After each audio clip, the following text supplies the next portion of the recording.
नमः परमहंसास्वादितचरणकमलचिन्मकरन्दाय भक्तजनमानसनिवासाय श्रीरामचन्द्राय श्रीहनुमते नमः। श्रीशम्भवे नमः। सीतानाथसमारम्भां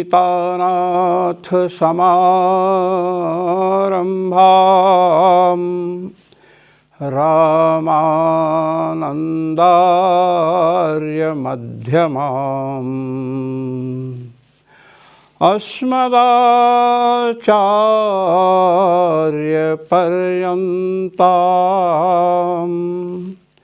वन्दे गुरुपरम्परां वन्दे गुरुपरम्परां। सर्वेश्वर श्रीरघुनाथो विजयते तराम्।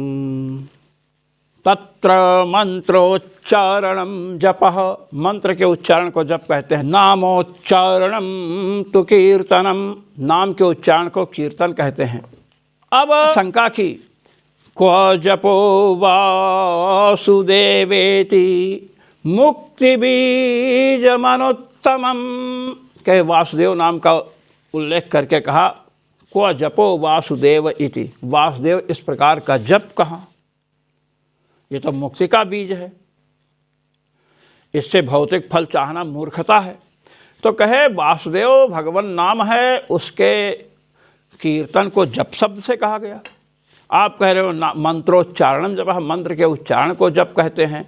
और मंत्र की परिभाषा भी आपने बता दी कि स्वर आदि से विशिष्ट हो, नमः इत्यादि से संयुक्त हो, वह मंत्र होता है। और मंत्र के उच्चारण को जप कहते हैं। वहाँ तो क्व जपो वासुदेवेति मुक्ति बीजमनुत्तमम, वासुदेव नाम है, उसके उच्चारण को जप कहा गया। कहते हैं कि सुनिए, यहाँ पर जप शब्द से कीर्तन ही कहा जा रहा है। जप शब्द से क्या कहा जा रहा है? कीर्तन। जप जल्प व्यक्तायाम वाचि, धातु पाठ सिद्धांत कौमुदी में जप और जल्प ये दो शब्द जो हैं व्यक्त वाणी के लिए प्रयुक्त होते हैं। अब कहे कि ये बताइए कि नाम जप में नियम है कि नहीं? नाम जप में नियम होना चाहिए। कहते हैं प्रत्याहार आदि धर्मों का कथन किया गया है कि जप की संपत्ति को ये बढ़ाने वाले होते हैं। देखिए, मनः संहरणम शौचम मौनम मंत्रार्थ चिंतनम अव्यग्रत्वमनिर्वेदो जप संपत्ति हेतवः। मनः संहरणम, मन को संकुचित कर लेना, नियंत्रित कर लेना, शौच पवित्रता, मौन धारण करना, मंत्रार्थ का चिंतन करना, व्यग्रता न रखना कि जल्दी जल्दी माला पूर्ण कर लें। अनिर्वेद, आलस्य नहीं होना चाहिए, उससे विरक्ति नहीं होनी चाहिए। जप संपत्ति हेतवः, ये जप के धर्म हैं। मंत्रार्थ चिंतन कहा ना, तो इसी से निकल गया ये मंत्रार्थ मंत्र के अंग हैं। कहते अच्छा एक बात बताइए कि आप कह रहे हो ये मंत्र के अंग हैं, जैसे राम मंत्र है, शिव मंत्र है, और शिव जी का नाम है, भगवान राम का नाम है। दोनों राम मंत्र के और भगवान का जो राम नाम है, राम नाम भगवान राम का प्रकाशक है, और भगवान राम का मंत्र उसके द्वारा भी भगवान राम का ही प्रकाश होगा। ऐसे ही शिव जी का मंत्र शिव जी का प्रकाशक है, और शिव जी का नाम शिव, वह भी उन्हीं का प्रकाशक है। तो जब उन्हीं का प्रकाशक है, जब दोनों के देवता एक हैं, शिव मंत्र के देवता और शिव नाम के देवता दोनों भगवान शिव हैं। राम मंत्र के देवता भगवान राम और राम नाम के प्रतिपाद्य देवता भी भगवान राम हैं। तो जब दोनों एक हैं, तो जैसे आग्नेय याग वेदों में वर्णित है, थोड़ा गंभीरता में आइए, आग्नेय याग और शौर्य याग दोनों में अग्नि देवता हैं। आग्नेय याग 10 पूर्णमास याग के अंतर्गत आता है। अतः आग्नेय याग और सौर याग में देवता जो अग्नि है उनका संबंध होने से ही आग्नेय याग के धर्मों का अतिदेश सौर याग में होता है। आग्नेय याग के जितने धर्म हैं उन धर्मों का अतिदेश सौर याग में किया जाता है। वो सब धर्म आते हैं और सौर याग के क्या बनते हैं? अंग बनते हैं।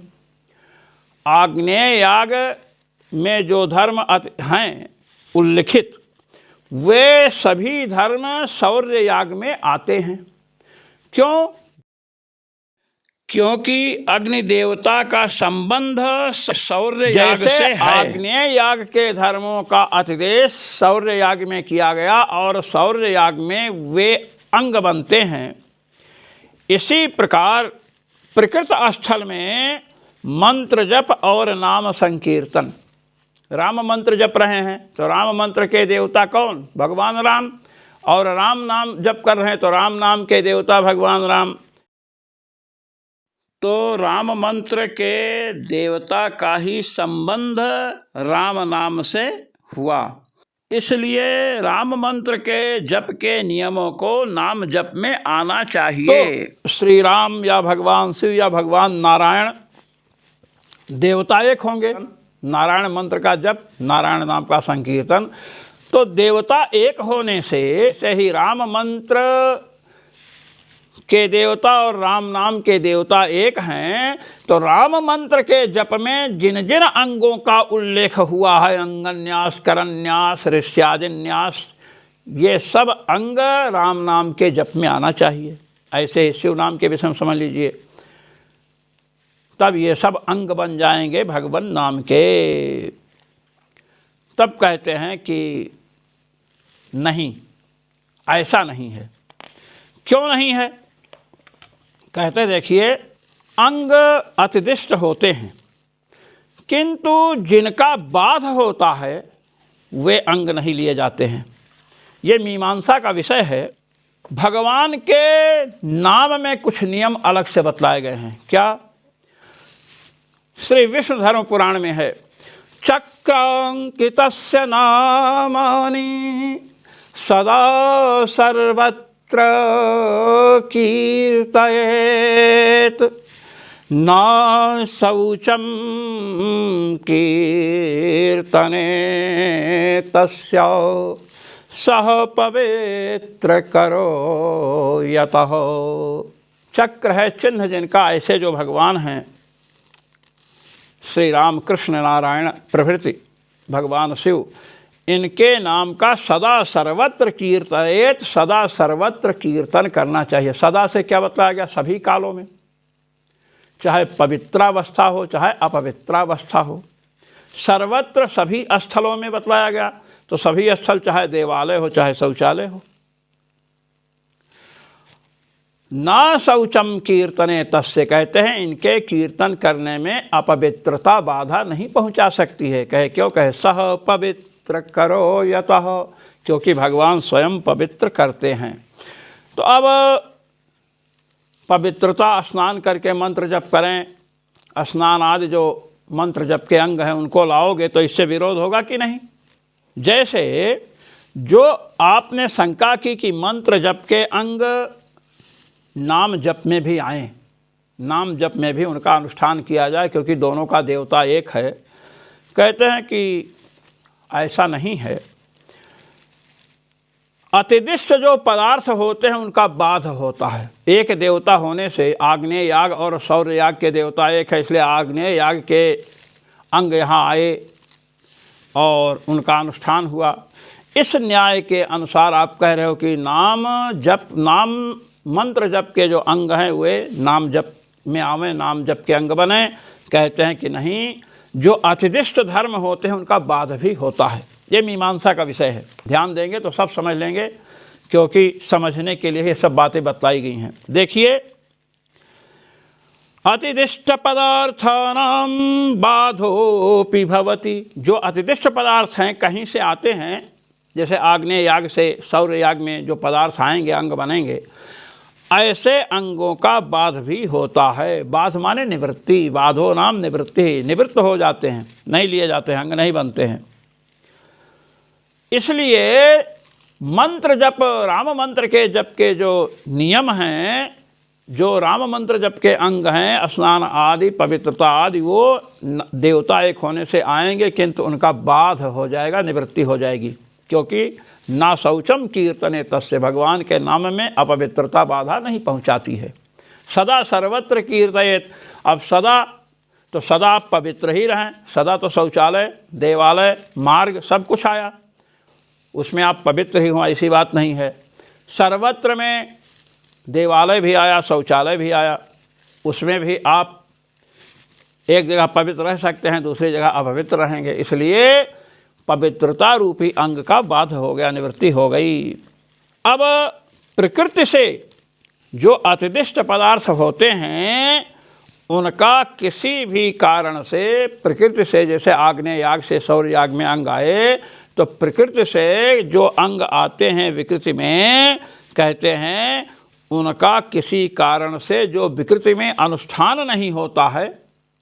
समझने के लिए आप समझ लीजिए कि नाम जप है और इधर मंत्र जप है, मंत्र जप के अंग यहाँ आएंगे।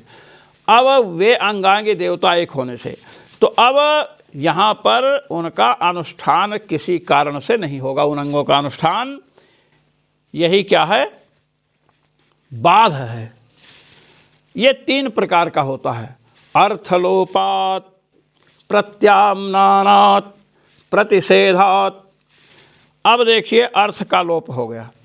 मैं आपको दृष्टांत देता हूँ, समझिए।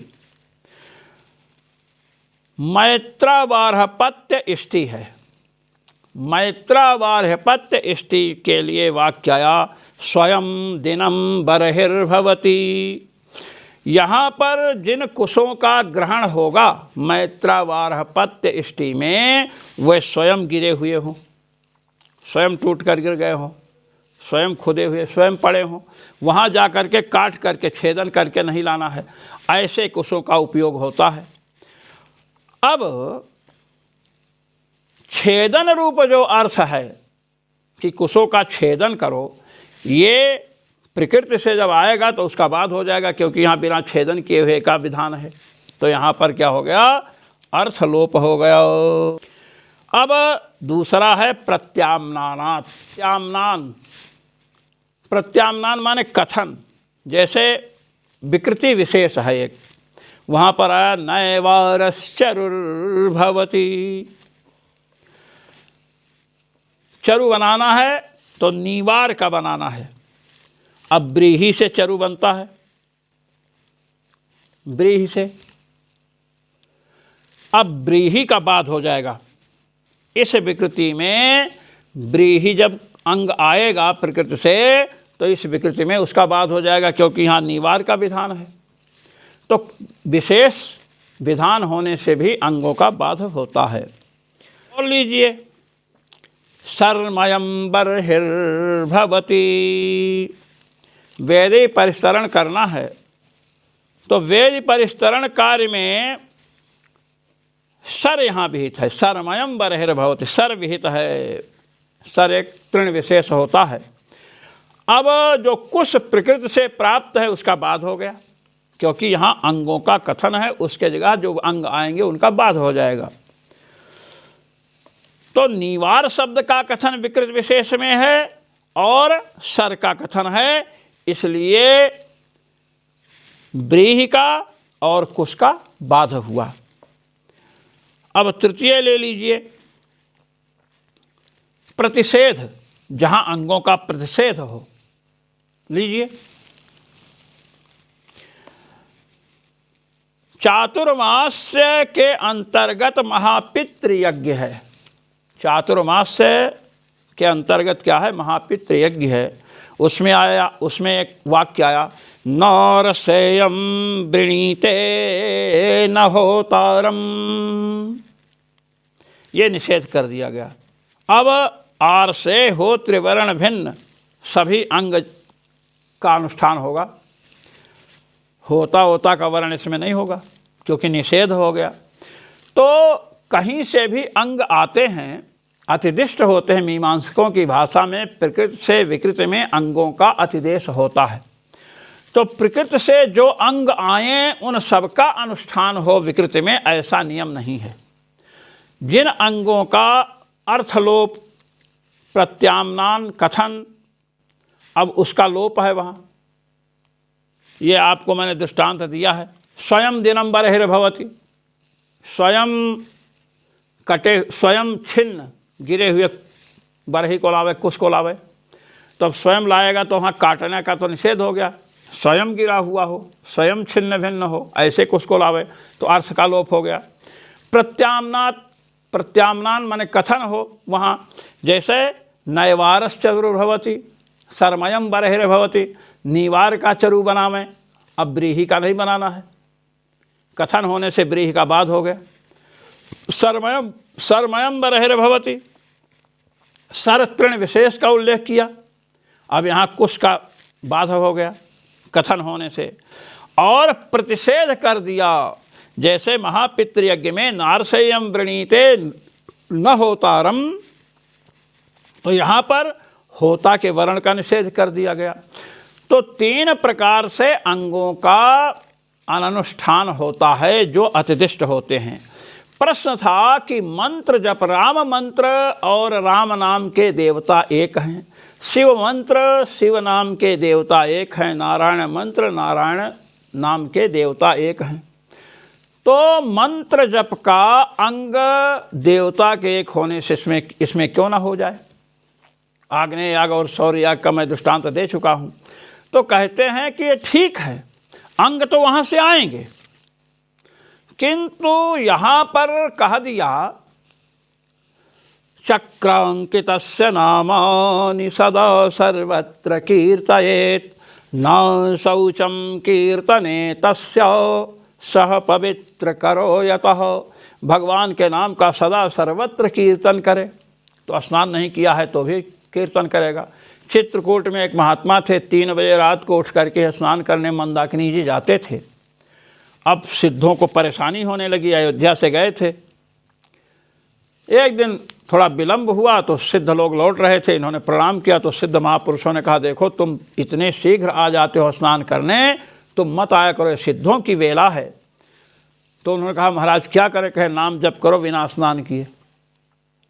जब सूर्योदय होने वाला हो उस समय आप चलो वहाँ से स्नान करो। तो नाम जप सदा सर्वत्र कीर्तन, सदा कीर्तन करो। सो करके उठो तो करो, सोने जाओ तो करो, भोजन करो तो राम राम करके भोजन करो, कहीं भी जाइए। तो इसके द्वारा पवित्रता, स्नान, ये सब अंग नहीं आएंगे जो मंत्र जप के अंग हैं।